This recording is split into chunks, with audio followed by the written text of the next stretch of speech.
बीजापुर शहर में Inamdar motors Atiyas multi brand electric vehicles showroom.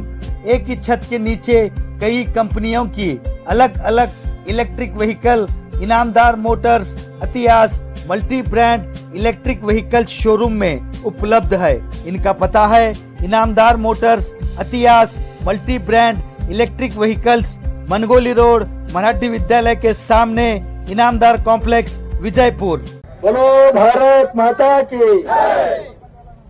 ಬೇಕೇ ಬೇಕು, ಬೇಕೇ ಬೇಕು, ಎಲ್ಲಿವರೆಗೆ ಹೋರಾಟ, ಎಲ್ಲಿವರೆಗೆ ಹೋರಾಟ. ದಾಖಲೆ ಸೃಷ್ಟಿಸಿರುವ ಭೂಮಾಫಿಯಾ ವಿರುದ್ಧ ಈ ಹೋರಾಟವನ್ನ ಹಲವಾರು ವರ್ಷಗಳಿಂದ ಮಾನ್ಯ ಮಾಜಿ ಸಚಿವರಾದ ಅಪ್ಪಾಸಾಹೇಬ್ ಪಟ್ಟಣ ಶೆಟ್ಟಿ ಅವರು ಮಾಡ್ತಾ ಬಂದಿದ್ದು, ಅದರ ಭಾಗವಾಗಿ ಇಂದು ಮಾನ್ಯ ಜಿಲ್ಲಾಧಿಕಾರಿಗಳ ಕಚೇರಿಗೆ ಮನವಿ ಸಲ್ಲಿಸುವುದು ಮತ್ತು ರಾಜ್ಯ ಸರ್ಕಾರದ ಮೇಲೆ ಒಂದು ಒತ್ತಾಯ ಹೇರುವ ಈ ಸಭೆಗೆ ತಾವೆಲ್ಲರೂ ಆಗಮಿಸಿದ್ದೀರಿ.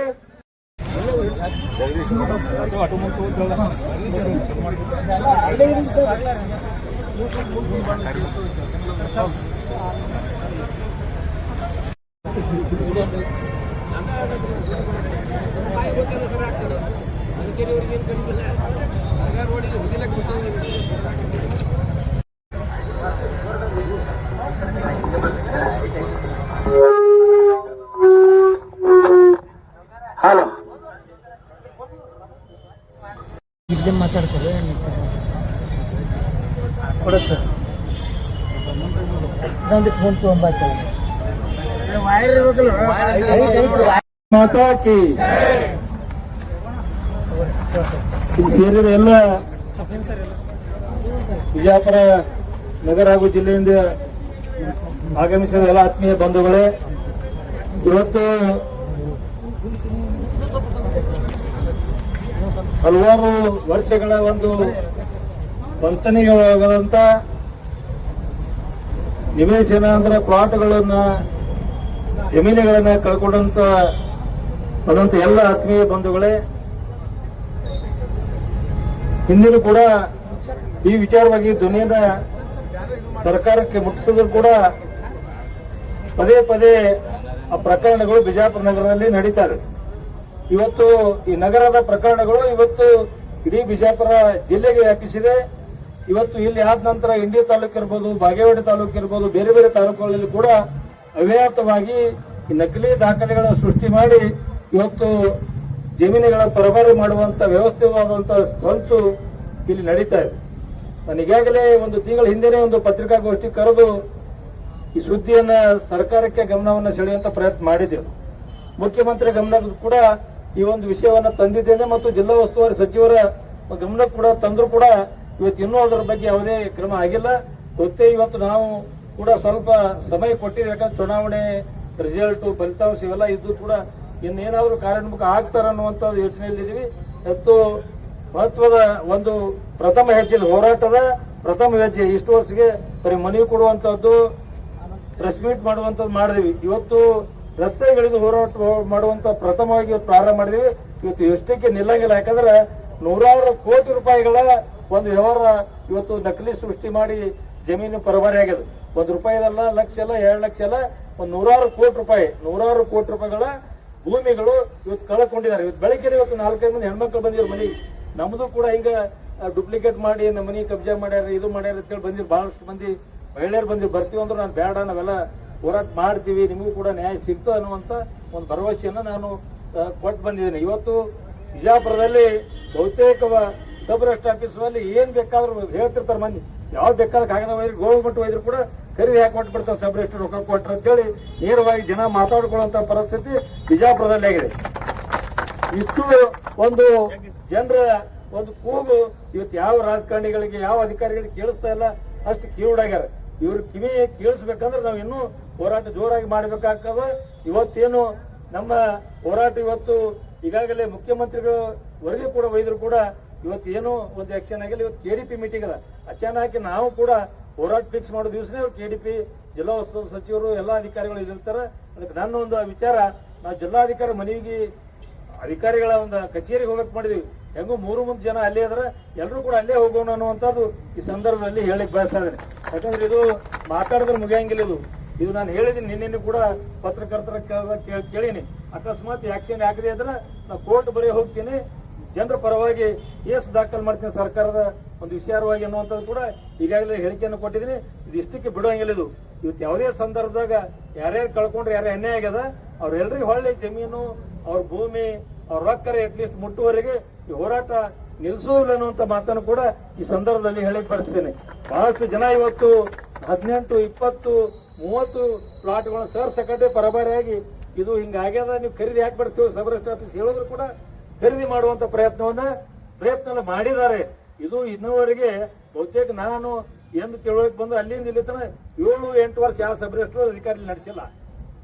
7-8 ವರ್ಷ ಗಟ್ಟಲೆ ಒಬ್ಬ ಅಧಿಕಾರಿ ಸಬ್ ರಿಜಿಸ್ಟರ್ ಇಲ್ಲಿ ಯಾರೂ ಅಧಿಕಾರ ಮಾಡಿಲ್ಲ. ಆ ಇದೇ ಅಧಿಕಾರಿ 7-8 ವರ್ಷ ಇರ್ಬೇಕಾದ್ರೆ ಏನ್ ಕಾರಣ, ಇದಕ್ಕೆ ಯಾವ ರಾಜಕೀಯ ವ್ಯಕ್ತಿಗಳ ಬೆಂಬಲದ ಅನ್ನುವಂಥ ಕೂಡ ಬರುವಂತ ದಿನಗಳಲ್ಲಿ ಬಹಿರಂಗ ಪಡಿಸ್ತೀನಿ ಅಂತ ಮಾತನ್ನು ಕೂಡ ಈ ಸಂದರ್ಭದಲ್ಲಿ ಹೇಳಿಕ್ ಬಯಸ್ತಾ ಇದ್ದೀನಿ. ಯಾಕೆ ಒಬ್ಬ ಅಧಿಕಾರಿ ಆರೋಪಗಳು, ಅವನ ಮೇಲೆ ಕೇಸುಗಳು, ಪೊಲೀಸ್ ಸ್ಟೇಷನ್ ಹೋದ್ರು ಕೂಡ ಅವನು ವರ್ಗಾವಣೆ ಮಾಡಿದ್ರು ಒಂದು 15 ದಿವಸ ವಾಪಸ್ ಬರ್ತಾರೆ ಅಂದ್ರೆ ಆ ವ್ಯಕ್ತಿ ಹಿಂದೆ ಎಷ್ಟು ಬಲಿಷ್ಠವಾದಂತ ಕೈಗಳಿದಾವೆ ಅನ್ನುವಂಥದ್ದು ಕೂಡ ನಾವೆಲ್ಲ ಯೋಚನೆ ಮಾಡಬೇಕಾಗ್ತದೆ. ನಾ ಯೋಚನೆ ಮಾಡಿ ನನಗೆ ಗೊತ್ತು ಆಗ್ಯದ. ಸ್ವಲ್ಪ ಒಮ್ಮೆ ನೇರವಾಗಿ ಹೇಳೋದು ಬೇಡ, ಸ್ವಲ್ಪ ದಿನದಾಗ ನಾನು ಹೇಳ್ತೀನಿ ಇದಕ್ಕೆ ಯಾರ್ಯಾರು ಕಾರಣ ಇದಾರೆ, ಯಾರು ರಾಜಕಾರಣಿಗಳು ಈ ವ್ಯಕ್ತಿ ಇರಾಕ ಅನ್ನುವಂಥದ್ದು ಕೂಡ ಈ ಸಂದರ್ಭದಲ್ಲಿ ಬರುವಂತ ದಿನಗಳು ಬಹಿರಂಗ ಪಡಿಸ್ತೀನಿ ಅನ್ನುವಂಥ ಮಾತನ್ನು ಕೂಡ ಈ ಸಂದರ್ಭದಲ್ಲಿ ಹೇಳಿ, ಇವತ್ತು ನಾವು ಇವತ್ತೇನು ನಮ್ಮ ಜಿಲ್ಲಾಧಿಕಾರಿಗಳು, ಜಿಲ್ಲಾ ಉಸ್ತುವಾರಿ ಸಚಿವರು, ಪೊಲೀಸ್ ವರಿಷ್ಠಾಧಿಗಳು 3 ಜನ ಇವತ್ತು ಉಪಸ್ಥಿತರಾದ ನಗರದ ಒಂದು ಸಭಾಂಗಣದಲ್ಲಿ JDP ಸಭಾಂಗಣದಲ್ಲಿ ಅವ್ರು 3 ಜನರಿಗೆ ಒಂದು ನಾವು ಮನವಿ ಕೊಡುವಂತ ಒಂದು ಕೆಲಸವನ್ನು ನಿಮ್ಮೆಲ್ಲರ ಪರವಾಗಿ ಮಾಡ್ತೀನಿ. ಬಹುತೇಕ ಇಲ್ಲಿ ಸಾಯಿ ಪಾರ್ಕ್ನವರು, ಬೇರೆ ಬೇರೆ ಈ ಒಂದು ಏರಿಯಾದವರು ಇವತ್ತೊಂದು 2020ರಲ್ಲಿ ಸಾಕಷ್ಟು ಪ್ರಕರಣಗಳಾದವು. ಹೌಸಿಂಗ್ ಬೋರ್ಡ್ ಕಾಲನಿಯಲ್ಲಿ ಸರ್ಕಾರಿ ಜಮೀನು ಪ್ರೈವೇಟ್ ವ್ಯಕ್ತಿ ಹೆಚ್ಚಿ ಮಾರಾಟ ಮಾಡಿದಂತವ್ರು ಕೂಡ ಇವತ್ತು ನನ್ನ ಬಂದು ಸಂಪರ್ಕ ಮಾಡ್ಯಾರ. ನೂರಾರು ಪ್ರಕರಣಗಳು, 100 ಕೋಟಿ ಪ್ರಕರಣಗಳು. ಇದನ್ನ ಸಣ್ಣದಾಗಿ ಪರಿಗಣಿಸಬಾರ್ದು, ಗಂಭೀರವಾಗಿ ಪರಿಗಣಿಸುತ್ತೆ ಹೇಳಿದ್ರು ಕೂಡ ಇದಕ್ಕೆ ಯಾರು ಕಿವಿಗೊಡ್ತಾ ಇಲ್ಲ. ಇವತ್ತು ನನಗೆ ಒಂದು ಸಮಸ್ಯೆ ಬರತ್ತದ, ಈ ನಕಲಿ ಐಡೆಂಟಿ ಕಾರ್ಡ್ ತಯಾರು ಮಾಡ್ತಾರ ಅಂತ ಹೇಳಿಸಿಂದ ಎಲ್ಲರಿಗೂ ಗೊತ್ತಾಗ್ಯದ. ಗೊತ್ತಾದ್ರೂ ಕೂಡ ಇನ್ನೂ ಹೇಳ್ತಾರೆ ಅದು ಹುಡುಕಾಡಿಲ್ಲ ಯಾರು ಪೊಲೀಸರು. ಎಲ್ಲ ತುಡುಗರು ಹುಡುಕ್ತಾರೆ, ಬಂಗಾರ ತುಡುಗು ಮಾಡಿದವ್ರು ಹಿಡಿತಾರೆ, ಬೇರೆ ಬೇರೆ ಮಹಾರಾಷ್ಟ್ರದವ್ರಿಗೆ, ಗೋವಾದವರಿಗೆ, ಆಂಧ್ರದಿಂದ ಬಂದು ತುಡುಗು ಮಾಡಿದವರು ಹಿಡ್ಕೊಂಡ್ ಬರ್ತಾರೆ. ವಿಜಯಪುರದಾಗ ತುಡುಗರು ಯಾಕೆ ಹುಡುಕಾಡಕತ್ತಿಲ್ಲ ಅನ್ನುವಂಥ ಸಂಶಯ ವ್ಯಕ್ತಪಡಿಸಾಧ್ಯ ನಾನು. ಇದು ಇಲ್ಲೇ ಪ್ರಿಂಟ್ ಆಗ್ಬೇಕಲ್ಲ, ಇಲ್ಲೇ ಪ್ರಿಂಟ್ ಆಗಬೇಕು, ಇಲ್ಲೇ ಐಡೆಂಟಿ ಕಾರ್ಡ್ ತಯಾರಾಗಬೇಕು, ಇಲ್ಲೇ ತಯಾರಾಗಬೇಕು. ಆ ಮಷೀನ್ ಬಿಜಾಪುರದಾಗ ಇರ್ಲಿಕ್ಕಿಲ್ಲ, ಇದು ಬಿಟ್ರೆ ಮತ್ತೆ ಎಲ್ಲಿ ಮಷೀನ್ ಇರ್ಲಿಕ್ಕಿಲ್ಲ. ಇಲ್ಲೇ ಇದ್ರು ಅದನ್ನ ಯಾಕೆ ಹುಡುಕಿಲ್ಲ, ಇದಕ್ಕೆ ಯಾರು ಬೆಂಬಲ ಅದ, ಇದು ಯಾವ ಅವ್ರ ಮುಲಾಜಿನಿಂದ ಇವ್ರವ್ರನ್ನ ನೀವು ರಕ್ಷಣೆ ಮಾಡ್ತಾರೆ ಅನ್ನುವಂಥದ್ದು ಕೂಡ ಬಹಿರಂಗ ಪಡಿಸ್ಬೇಕು ಅನ್ನುವಂಥದ್ದು ನಾನು ಈ ಸಂದರ್ಭದಲ್ಲಿ ಜಿಲ್ಲಾಧಿಕಾರಿಗಳಿಗೆ ಇವತ್ತು ನಮ್ಮ ತಮ್ಮ ಮುಖಾಂತರ ಒತ್ತಾಯ ಮಾಡ್ತೀನಿ. ಇವತ್ತು ನಮ್ಮ ಹೋರಾಟ ಏನು ಇವತ್ತು ನಾವು ಯಾವುದೇ ರೀತಿ ಇವತ್ತು ದಣು ಮಾಡ್ಕೋಬೇಡ. ಯಾಕಂದ್ರೆ ಇದು ಇವತ್ತೇನು ಪ್ರಾರಂಭ ಆಗ್ಯದ, ಇವತ್ತು ಮುಂದೆ ಧರಣಿ ಮಾಡೋಣ, ಪ್ರಸಂಗ ಬಂದ್ರೆ ಆಮಳ ಉಪವಾಸ ಸತ್ಯಾಗ್ರಹ ಕೂಡ ಮಾಡೋಣ ಅಂತ ಮಾತನ್ನ ಈ ಸಂದರ್ಭ ಹೇಳಿ ಬರ್ತೀನಿ. ಈ ಕೆಲವಾರು ನಾಯಕರು ಕೂಡ ಬೆಂಬಲ ಕೊಟ್ಟಿದ್ದಾರೆ. ಇದು ಪಕ್ಷಾತೀತ, ಜಾತ್ಯತೀತವಾದಂತ ಇದು ಒಂದು ಹೋರಾಟ. ಇದು ಯಾವುದೇ ಪಕ್ಷ ಸಂಬಂಧ ಬರಂಗಿಲ್ಲ, ಎಲ್ಲಾ ಪಕ್ಷಾತೀತವಾಗಿ ಮತ್ತು ಎಲ್ಲಾ ಸಂಘಟನೆಯರ ಒಂದು ಬೆಂಬಲ ಪಡೆದು ಇವತ್ತು ಈ ಹೋರಾಟವನ್ನು ಪ್ರಾರಂಭ ಮಾಡಿದ್ದೇವೆ. ಈ ಬೆಂಬಲಕ್ಕೆ ಕೊಟ್ಟಂತ ಎಲ್ರಿಗೂ ಕೂಡ ನಾನು ಧನ್ಯವಾದ ಹೇಳಿ, ಇವತ್ತು ನಾವು ಇಲ್ಲಿಂದೇ ನಾವು ಜಿಲ್ಲಾ ಪಂಚಾಯತ್ ಕಚೇರಿ ನಡ್ಕೊತ ಹೋಗಿ ಅಲ್ಲೇ ಮನವಿ ಕೊಡೋನು, ತಮ್ಮ ಗಾಡಿಗಳು ಇಲ್ಲೇ ಇರ್ಲಿಕ್ಕೆ ಮತ್ತೆ ವಾಪಸ್ ಇಲ್ಲೇ ಬಂದು ತೊಗೊಂಡೋಗುದು. ಗಾಡಿ ಮೇಲೆ ಹೋದ್ರೆ ಮತ್ತೆ ಅದು ಹೊಡೆದು ಬಿಡ್ತಾರೆ ಜನ, ಅರ್ಧ ಮಂದಿ ಕಾರ, ಅರ್ಧ ಮಂದಿ ಮೋಟರ್ ಸೈಕಲ್. ಹಂಗೆ ಯಾರು ಮಾಡಿಬೇಡ್ರಿ. ಮುಂದಿನ ವಿಷಯಗಳನ್ನ ಅಲ್ಲಿ ಜಿಲ್ಲಾಧಿಕಾರಿಗಳು ಮತ್ತು ಮೊನ್ನೆ ಉಸ್ತುವಾರಿ ಸಚಿವರ ಎದುರುಗಡೆ ವಿಷಯಗಳನ್ನ ನಾನು ತಿಳಿಸ್ತೀನಿ ಅಂತ ಮಾತನ್ನು ಹೇಳಿ, ಇವತ್ತು ಇಲ್ಲಿ ಬಂದಂತ ನಮ್ಮೆಲ್ಲ ನಮ್ಮ ಗೋಪಾಲ್ ಗಟ್ಕಾಂಬ್ಳೆ ಇರ್ಬೋದು, ನಾಗರಾಜ್ ಲಂಬೋ ಇರ್ಬೋದು, ನಮ್ಮೆಲ್ಲ ಒಂದು ಇಲ್ಲಿ ಬೆಂಬಲ ಕೊಟ್ಟಂತ ಎಲ್ರಿಗೂ ಕೂಡ ನಾನು ಧನ್ಯ ಉಳಿದು, ಯಾರ್ಯಾರು ಮಾತಾಡಕ್ಕ ಅಪೇಕ್ಷಿದ್ರೆ ಒಂದ್ 2 ನಿಮಿಷ ಯಡಿಯೂರಪ್ಪ ಸಲಗಲ್ ಬಂದಾರ. ಯಾರ್ಯಾರು ನಿಮ್ ತೊರೆಯಾಗ ಹೈಯೆಸ್ಟ್ ಸಂಖ್ಯೆ ಆಗ್ಯಾವ, ಹೈಯೆಸ್ಟ್ ಸರ್ಕಾರಿ ಭೂಮಿಗಳನ್ನ ಅತಿಕ್ರಮಣ ಮಾಡ್ಕೊಂಡು ಮಾರಾಟ ಮಾಡಿ ಎಲ್ಲಿ ಅಂದ್ರೆ ತೊರೆ ಸರ್ವೆ ನಂಬರ್ದಾಗ ಅನ್ನುವಂತ ನಿಮ್ಗೆ ಗೊತ್ತಿರ್ಲಿ. ಅಲ್ಲಿ ನಾಯಕರು ಕೂಡ ಇವತ್ತು ಬಂದಾರ. ನೀವು 2 ನಿಮಿಷ ಮಾತಾಡಿ ಎಲ್ಲರೂ ಕೂಡ ನಡ್ಕೋತ ಜಿಲ್ಲಾ ಒಂದು ಪಂಚಾಯತಿಯ ಒಂದು ಆಹ್ವಾನದಲ್ಲಿ ಹೋಗಿ ಮಾನ್ಯ ಜಿಲ್ಲಾ ಉಸ್ತುವಾರಿ ಸಚಿವರಿಗೆ ಈಗಾಗಲೇ ಶಾಸನ ನಾನು ಮನವರಿಕೆ ಮಾಡಿ ಕೊಟ್ಟಿದ್ದೀನಿ. ಅವತ್ತಿಂದ ಇವತ್ತು ಬಿಜಾಪುರ ಇವತ್ತೇ ಪ್ರಥಮವಾಗಿ ಬಂದಾರ. ಕಟ್ಟುನಿಟ್ಟಿನ ಕ್ರಮ ತಗೋತೀನಿ, ಇದನ್ನ COD ವಾಪಸ್ತಿನ ಅಂತೇಳಿ ಮಾನ್ಯ ಜಿಲ್ಲಾ ಉಸ್ತುವಾರಿ ಸಚಿವರು ಕೂಡ ನನಗೆ ಈಗಾಗಲೇ ತಿಳಿಸಿದಾರೆ. ಇನ್ನೊಮ್ಮೆ ತಮ್ಮೆಲ್ಲ ಸಮ್ಮುಖದಲ್ಲಿ ಅವ್ರಿಗೆ ಒತ್ತಾಯ ಮಾಡೋಣ ಅಂತ ಮಾತನ್ನು ಹೇಳಿ ಒಂದ್ 2 ನಿಮಿಷ ತಾವೆಲ್ಲ ನಾಯಕರು ಬಂದು ಮಾತಾಡ್ಬೇಕಂತ ನಾನು ವಿನಂತಿ ಮಾಡ್ತೇನೆ. ಎಲ್ಲ ಜನರು ಅಲ್ಲಿ ಜಡಪಿ ಗ್ರೌಂಡಿಗೆ ಅಲ್ಲಿ ಗಾಂಧಿ ಭವನ ಏನು ಎಂಟ್ರೆನ್ಸ್ ಐತಿ ಅಲ್ಲಿ ಎಲ್ರು ಗಾಡಿ ಪಾರ್ಕ್ ಮಾಡಲು ಅಲ್ಲಿಂದ ನಡ್ಕೊತ ಹೋಗಿ ಮಾನ್ಯ ಜಿಲ್ಲಾ ಉಸ್ತುವಾರಿ ಸಚಿವರು ಹಾಗೂ ಮಾನ್ಯ ಜಿಲ್ಲಾಧಿಕಾರಿಗಳಿಗೆ ಒಂದು ಮನವಿ ಮಾಡುವ ಮುಖಾಂತರ ಅಲ್ಲಿ ಮುಂದಿನ ಹೋರಾಟದ ರೂಪುರೇಷೆ ಮಾನ್ಯ ಮಾಜಿ ಸಚಿವರಾದ ಅಪ್ಪಸಾಹೇಬ್ ಪಟ್ಟಣ ಶೆಟ್ಟಿ ಅವರು ತಿಳಿಸ್ತಾರ. ಇಲ್ಲಿವರೆಗೆ ಮಾತಾಡಬೇಕಂತ ಎಲ್ಲ ಗಣ್ಯಮಾನ್ಯರಿಗೆ ಈ ಹೋರಾಟ ಸಮಿತಿ ಅಧ್ಯಕ್ಷ